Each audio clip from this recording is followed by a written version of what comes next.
Hey guys, it's Bill from Linden, Tennessee. So, a quick update on the Cub Cadet project. I got, last time we talked about how I made that little adapter for my drill and spun the hydrostat up, and I got nothing to work. So, of course, I just assumed that it was broken, and that's probably why the thing was parked up. Upon closer inspection, I got the pump off and took it all apart, and I'd already decided that it wasn't any good, so I didn't take a whole lot of care with keeping it well. But so these are all the little plungers, and they slide on little discs. You can find YouTube videos. There's a dude, can't remember his name, something woodworking something or other. Anyway, he's making a bulldozer, a high wheel bulldozer out of some Cub Cadets. Pretty neat dude. Anyway, but he goes into detail about how these pumps work. But so this is just one of the plungers for the pump cylinders. It just slides in and out of this, one of these little guys right here. Just slides in and out. And this copper mating surface goes on a swash plate, like this right here.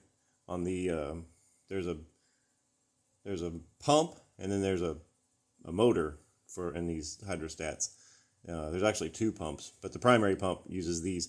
And the swash plate is fixed, and then on the motor, the swash plate moves, and it moves depending on where the the thing that you pull back and forth to make it go in a direction, forward or backwards, or any speed in between. So, depending on the volume passed through the hydraulic motor and in which direction that oil is flowing, that'll determine how fast you go and in what direction. Anyway, I digress. So, yeah, I got these things apart, and apparently these are the parts that usually crap out, and you'll find them in a million different little pieces, but every single one of these is just fine. And I'll imagine if I were to, just kind of throw these in the parts cleaner and clean it up, it'd be returned back to normal, but I don't really care because I'm not going to use it anyway.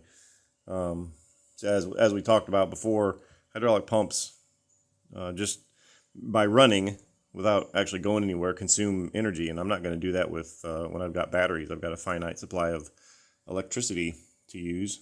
So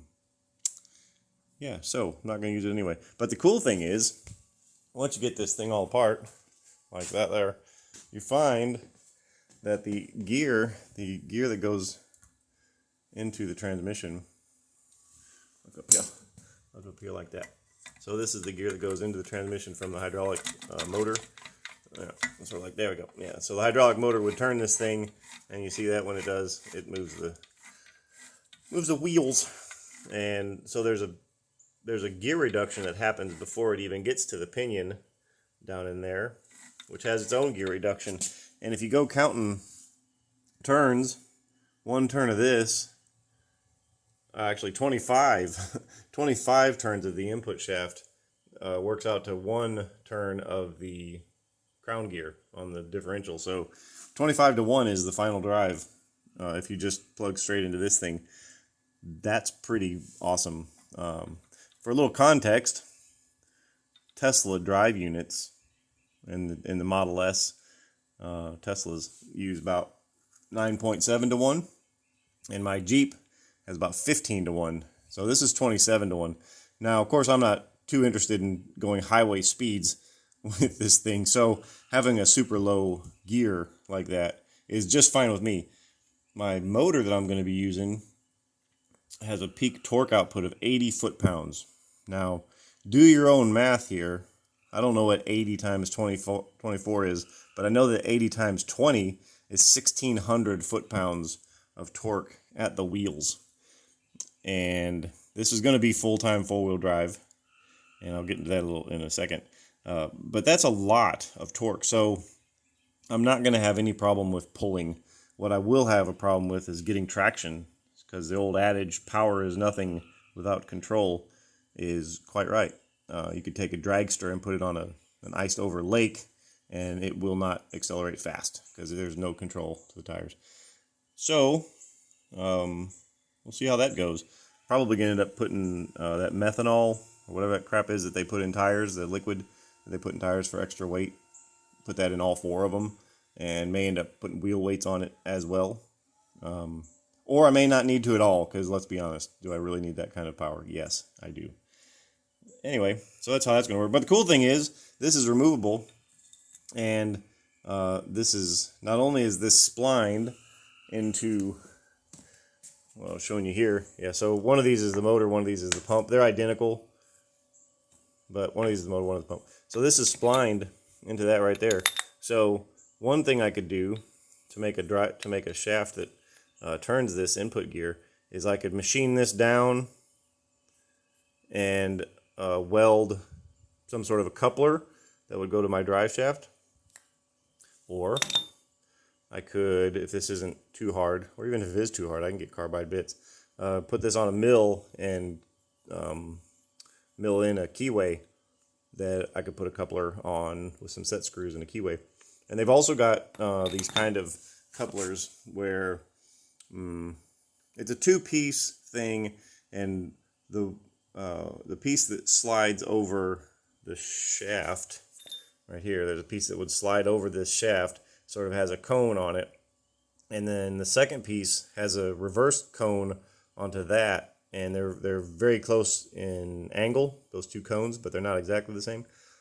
And what you do is you have like 3 bolts that bolts the first cone to the second cone, and then you draw those bolts down tight, and it squeezes the inner cone onto the shaft very, very tight, and it's a very secure connection with no play and virtually no chance of slipping or coming undone or loose or anything like that. So that's one of 2 ways of doing it. Yeah. And speaking of full-time all-wheel drive, I went on some... Facebook has a group for everything, I swear. There's a group that's called Homemade 4-Wheel Drive Lawn Tractors. I mean, how specific, but there is. So I joined that group, and a bunch of pretty cool machines that these guys have made. They basically make like scale replicas of the full size sort of articulating agricultural machines, the ones with like 8 tires and just gigantic 300, 400 horsepower motors. Anyway, engines. And that's what they do. It's pretty awesome. But they have a lot of knowledge on there. So I asked them what people are using for their transfer case, because I need a way to get the power from the motor to the drive axles, or the drive shafts to these differentials.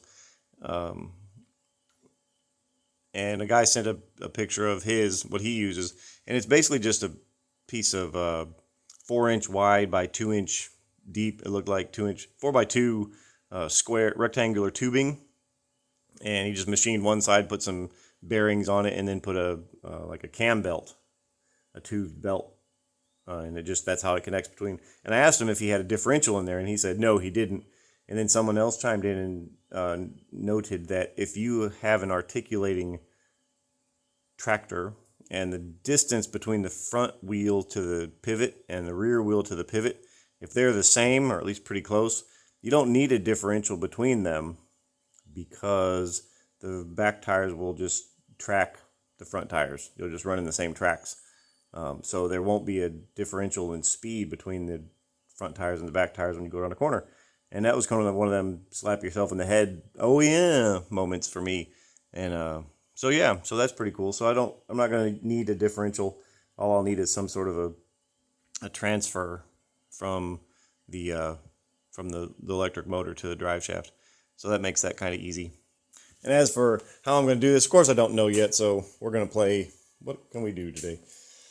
So one thing I could do is, if this ends up being the back, what I'll do is I'll find a gear in this transmission that has the same input, same 25-to-1 final drive, and it's probably, it'll be first or second, I don't know what it will be. But I'll try and find a gear that's the same as that. Hopefully I can find one that is the same. And if I can't find one that's the exact same, what I'll end up doing is trying to source another one of those hydrostatic transmissions and just take it apart like I did the one I just showed you.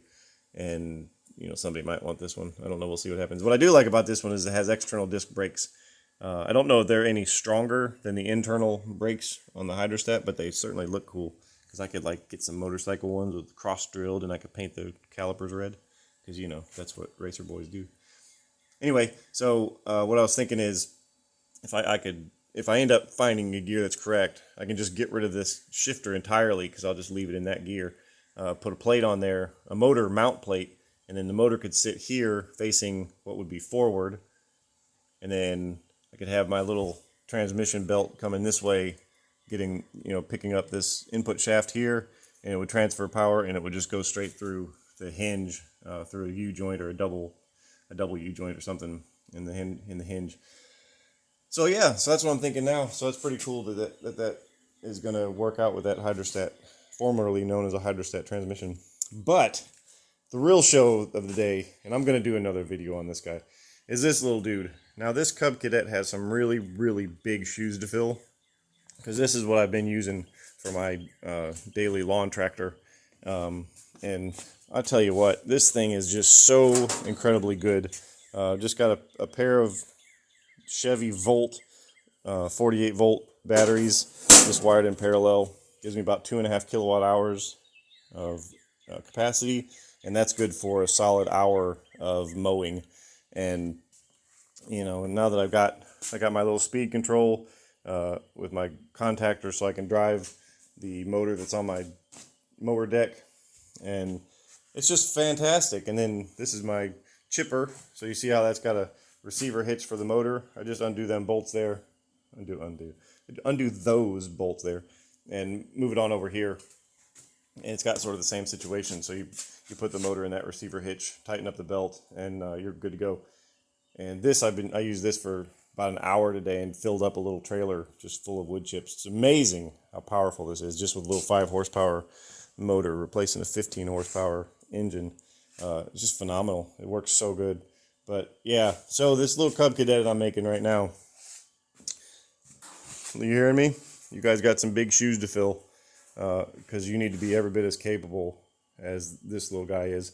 Problem with this one is the transaxle in the back here. It's just not strong. I mean, that's what I've been told, but this is holding up good to some pretty solid abuse by that motor that's running it.